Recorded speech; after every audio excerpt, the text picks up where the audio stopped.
This child calls 911, but when the cops arrive, they get a shock they haven't seen in years. And friends, he might not have had a lot, but his mother was determined to give him the very best she could. Many evenings while his mother worked, Ben would stay at a neighbor's house and be watched over for an hour or so before his mother would return home from work. Ben had just started a new class and enjoyed every part of it except when he had homework. He didn't like that he had to do all the work. He didn't like that he had to learn all the things at home. In his mind, every other 6-year-old home was playing, watching cartoons, and having fun. Nobody wanted to do more schoolwork at home. Most nights, Ben would get 1 or 2 pieces of homework. He would wait till his mom got home and she would help him figure out what they would do and do it together. After the homework was completed, Ben and his mother would settle in with a nice hot chocolate and watch cartoons until it was time for bed.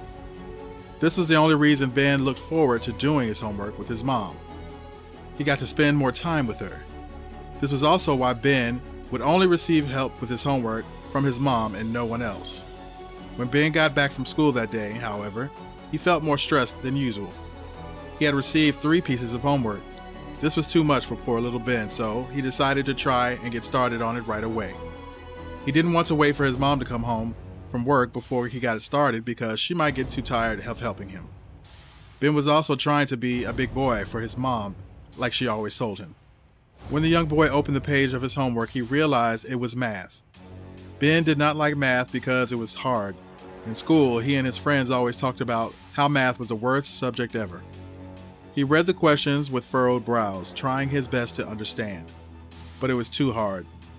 His mother had not yet returned home from work, so he was being watched by a neighbor, an 83-year-old lady who could barely hear anything. Ben tried showing the lady his homework, but she was sound asleep, snoring lightly.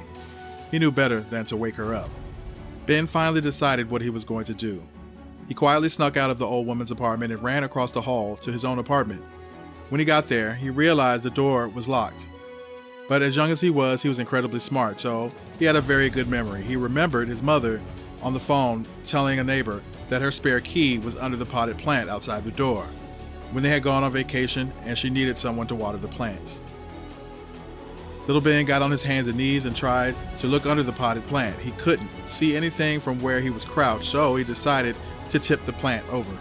This caused the dirt to come spilling out, making a mess at the front door. Luckily, he spotted the key just where he knew it would be and retrieved it, fiddling with the lock for a while before he managed to open the door. Now inside his own apartment, Ben felt like his mission to finish his homework was underway. He knew his plan was going to work and his homework would be completed in no time. He walked over to where the home phone was, picked it up, and did what his mother had always taught him to do in a case of emergency. He called 911. 911, what's your emergency? The voice on the other end said. Ben mumbled a little before he spoke up clearly. Hello, is this 911? I need help, he replied once he got his bravery back. Ben was determined to get his homework completed. He recalled how his mom would say there was an emergency line and if he ever needed help, he should call 911. Hello, what's your name? How old are you? The woman on the phone answered Ben. She detected that there was a voice of a child, and she needed to know more information about the child to determine how she could help. My name is Ben, and I'm 6 years old, and I need help, please, he said into the phone as he turned the pages of his homework that he opened in his lap. Hello, Ben, what's the matter? What did you need help with? The dispatcher said, with her urgency in her voice. They rarely got calls from children, but when they did, they were trained to take it just as seriously as if it were a grown-up calling. My homework, it's too hard and I can't do it. My mom taught me to call 911 if I needed help, the young boy said proudly. In his mind, all his problems would soon be solved. He would get help from his math homework, and his mom came home, he would have more time to watch cartoons and be with her before bedtime. The 911 dispatcher was confused. Did the voice on the phone really just say he needed help with his homework? At first she thought that this might be a prank call because they also received prank calls from boy teenagers and children sometimes, but this time she wasn't too sure it was a prank. The child sounded genuine. Ben, where's your mom? You can't call 911 for your homework. Why don't you go and ask her for help? The dispatcher told Ben calmly. She's not here. I'm all by myself. She's been gone forever, Ben said, exasperated. He just wanted to get his homework done, and he didn't know when his mom would be back. It seemed later than usual, but he wasn't too aware of the time. Once the dispatcher heard that the little boy was alone, she grew more concerned. She had already sent the police car to the location where the call was coming from. She just needed to keep him on the line while the police got there. She decided to ask him about his homework. Ben smiled proudly as he explained the math problem to her. He was finally getting the help he needed with these really hard questions.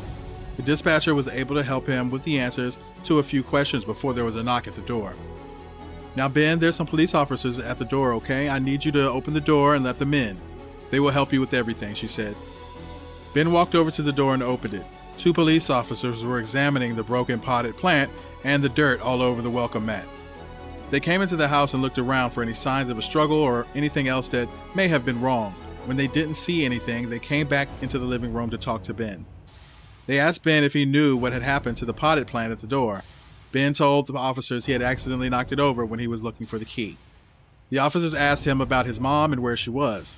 The little boy told him that he didn't know where she was, but she hadn't come home yet. At this point, the old lady across the hall had been watching Ben, heard all the chatter, and woke up. When she found that Ben was no longer in her apartment, she went into the hallway and saw the police officers. She explained to them how she usually watched over Ben until her mother came back. She admitted that she must have fallen asleep, and so Ben was able to get out of the apartment. However, she also said that it was unusual for Olivia, Ben's mother, to be out this late. The old woman informed the police that Ben's mother should have been back about an hour ago. When the police officers heard this, they decided to try and locate the woman.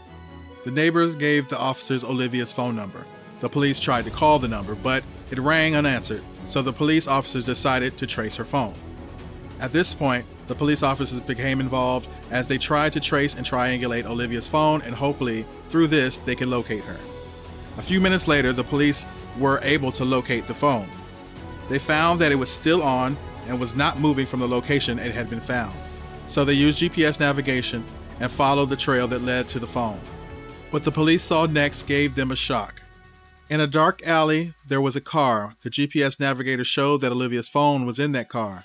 The police slowly approached it, surrounding it in case there was anything they needed to be concerned about. As they drew closer to the car, they saw the glow of a cell phone and, more surprisingly, the silhouette of a woman leaning against the window. The officers immediately pried open the door, and the woman slumped out. It was Ben's mother. The police quickly called for an ambulance as it appeared to be some type of medical emergency.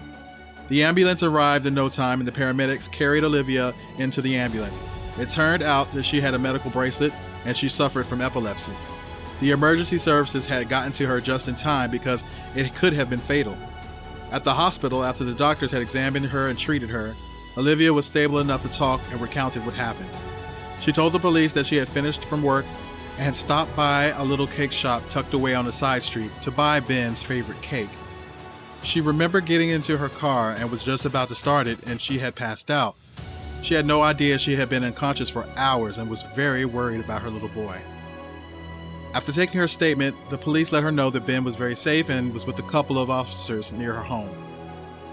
"Your son is a very brave little boy.